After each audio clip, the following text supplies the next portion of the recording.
kamusta po yung sitwasyon ng ating mga pantalan, especially now na meron po tayong long weekend? Pareho pa rin ba ng sitwasyon ng mga nakakalipas na taon kahit na medyo mahal po yung mga petrolyo Mhm. ngayon, ano? Well, nag-ikot po tayo sa mga pantalan po natin kahapon, ano, at partikular po dito po sa port natin sa Batangas. Maayos pa naman po ang sitwasyon natin, ano, at continuously minomonitor po natin yung iba natin mga pantalan at consistent po. Maayos pa rin naman po yung kalagayan po ng mga operasyon po natin. Kapansin-pansin lang po, Ma'am Maricel, Sir Arnold, na medyo bumaba po yung bilang po ng mga pasahero na Ayun nga. pumupunta po sa mga pantalan natin kumpara po sa mga nakaraang panahon, ano, partikular po nung nakaraang Semana Santa po nung last year. Bale po, naitala po namin yung pong weekend bago po mag Holy Week mismo na last year po umaabot po tayo dito po lang sa Batangas, ano, ng 25,000 passengers per day. Mm. Sa weekend po nasa 17 to 19,000 lamang po tayo. So medyo may Hmm. significant drop po. Pero ang maganda din pong balita, Ma'am Marisa, Sir Arnold, naglunsad na din po tayo dito po sa Port of Batangas at sa Port of Lucena po natin at maging doon po sa mga pantalan na pabalik din naman po ng Batangas at Lucena.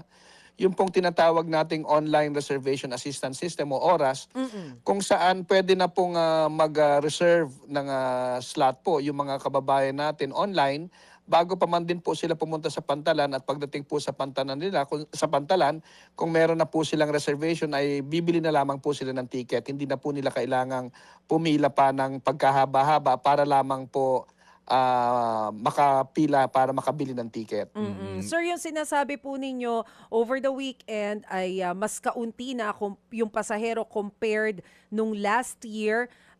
Kailan po ba yung nakikita nating peak ng biyahe o tapos na yung peak? Well, normally, historically po, ang peak po natin ay Tuesday po o Wednesday Mm. ng Holy Week po, ano? Pero dahil nga po nagtanong-tanong din po tayo sa mga pasahero kahapon, medyo iniinda din po talaga nila, number one, yun pong pagtaas po ng pasahe, no, sa mga barko. At yun din pong kakulangan ng mga barko po, ano? Kasi dati na Hmm. po, Ma'am Marisa, Sir Arnold, medyo kulang na din po talaga tayo sa mga barko.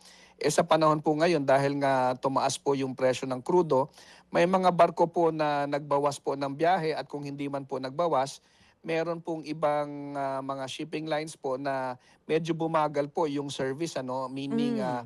yun pong normally halimbawa 3 oras o 4 na oras na biyahe ay umaabot po ng 5 oras dahil Naku. po hindi naman po nila mapabilis yung mga barko nila para makapagtipid din po sa krudo.